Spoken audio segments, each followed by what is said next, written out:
Bismillahirrahmanirrahim. Assalamualaikum warahmatullahi wabarakatuh. Alhamdulillah, wassalatu wassalamu ala rasulillah wa ala alihi wa sahbihi wa mawalah. Mungkin kita sering mendengar sebuah ungkapan, sebuah istilah yang sering disampaikan di dalam forum-forum, di dalam ceramah-ceramah atau di dalam pidato-pidato, yaitunya baldatun thayyibatun wa rabbun ghafur. Secara bahasa, kalimat ini mengandung makna yang sungguh luar biasa.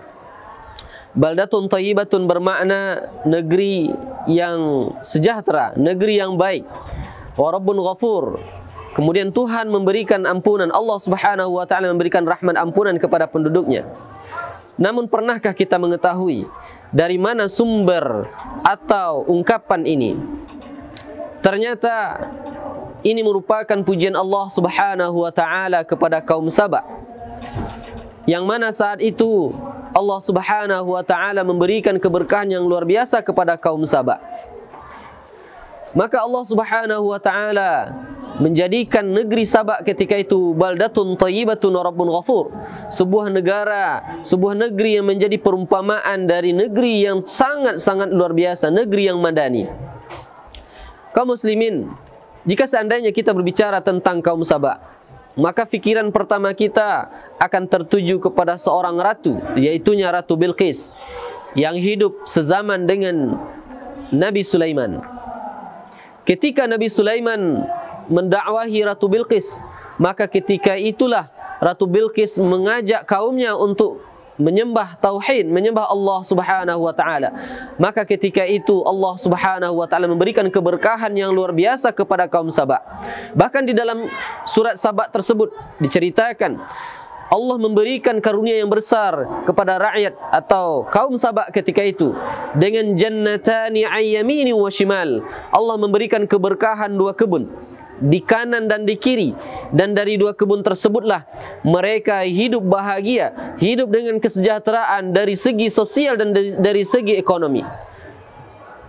Pada saat Ratu Bilqis berkuasa, kita mengenal dengan kemajuan teknologi yang ada saat itu, Ratu Bilqis membangun sebuah bendungan yang sangat luar biasa, yang kita kenal dengan bendungan Ma'arij. Maka dari bendungan inilah kemudian rakyat dari kaum Saba mereka hidup bertani, hidup berkebun, sehingga hasil kebunnya diceritakan oleh Allah Subhanahu wa taala merupakan rezeki yang diberikan oleh Allah. Kulu mir rizqillah, maka makanlah dari rezeki Allah, washkurulah, dan bersyukurlah kepada Allah.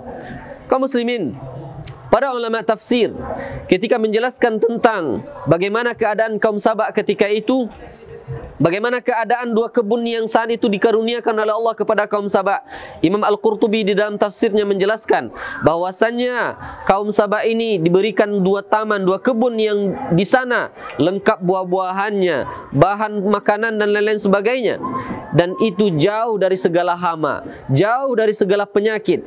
Maka kalau seandainya kita berbicara tentang kebun, berbicara tentang tanaman, maka identik dengan nyamuk, identik dengan hama, identik dengan tikus, identik dengan ular. Namun luar biasanya kaum muslimin, ketika Allah memberikan dua kebun yang besar ini kepada kaum Saba, di sana tidak ada satupun hama penyakit. Kalau kita biasanya mendapati buah-buahan jatuh dari pohonnya, hari ini mungkin itu sesuatu yang tidak lagi bisa dimakan karena dia busuk atau berulat dan lain-lain sebagainya. Namun berbeda dengan kaum Saba, setiap buah-buahan yang jatuh pun dia bisa ranum, manis, dan bisa dimakan dengan baik. Bahkan ulama tafsir pun menjelaskan, di antaranya Imam Al-Qurtubi pun menjelaskan di dalam tafsirnya, kalaulah seandainya seseorang masuk ke dalam pintu kebun tersebut dan di atas kepalanya diletakkan keranjang yang kosong, maka dia masuk ke dalam kebun tersebut tanpa memetiknya, maka ketika dia keluar dari kebun tersebut, keranjang yang ada di kepalanya akan dipenuhi oleh buah-buahan tanpa dia harus memetiknya, dan semuanya baik dan bisa dimakan. Masya Allah. Ternyata kaum muslimin yang dirahmati Allah, apa yang didapatkan oleh kaum Saba itu berbanding lurus dengan keimanan dan ketakwaan mereka kepada Allah Subhanahu wa taala. Yang dulunya sebelum diajak oleh Ratu Bilqis, mereka beriman kepada Allah. Mereka adalah penyembah batu, penyembah berhala, penyembah matahari yang mereka meminta kepada selain Allah Subhanahu wa taala. Dan ketika didakwahi, mereka semuanya bertauhid kepada Allah, masuk ke dalam Islam. Maka dengan keislaman tersebut, dengan ketakwaan tersebut, Allah memberikan kepada mereka rezeki yang begitu banyak. Namun kaum muslimin yang dirahmati Allah, dalam ayat berikutnya Allah mengatakan fa'aradu fa'arsalna 'alaihim sailal 'arim. Namun akhirnya setelah sepeninggalan Ratu Bilqis, kaum Sabak mulai sedikit demi sedikit berpaling dari ajaran Allah Subhanahu wa taala. Mereka mulai meninggalkan ajaran Allah. Mereka bermaksiat kepada Allah Subhanahu wa taala, dan kemudian mereka jauh dan kembali kepada ajaran nenek moyang mereka, penyembah matahari, penyembah bulan. Maka Allah kemudian mengirimkan kepada mereka sailal 'arim, banjir yang luar biasa. Menurut ahli sejarah, banjir tersebut berasal dari bendungan yang awalnya memberikan manfaat, karena mereka sudah sibuk mencari dunia, tidak lagi takut kepada Allah Subhanahu wa taala, maka mereka saling berperang. Maka pengelolaan atau pengurusan dari bendungan ini tidak lagi bisa dilaksanakan. Dalam riwayat lain dikatakan Allah Subhanahu wa taala mengirimkan makhluk-makhluk kecil yang menggerogoti bendungan tadi sehingga dia lapuk dan kemudian hancur, dan air yang awalnya dibendung menghancurkan seluruh masyarakat Sabak ketika itu, dan juga dua kebun yang diberikan oleh Allah Subhanahu wa taala.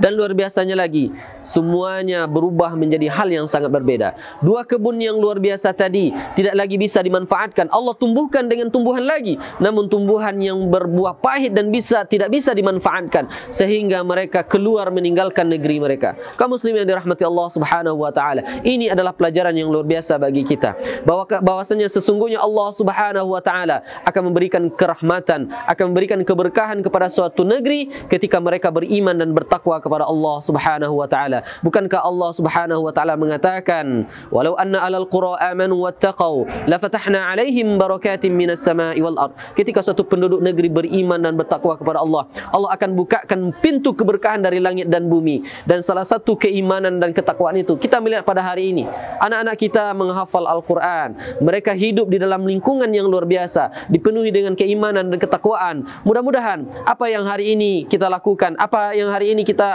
laksanakan, ini mendapatkan keberkahan dari Allah Subhanahu wa taala. Bahwasanya hari ini negeri kita hadir di sebuah pemandangan yang begitu luar biasa, dikelilingi oleh perbukitan yang sangat indah menawan.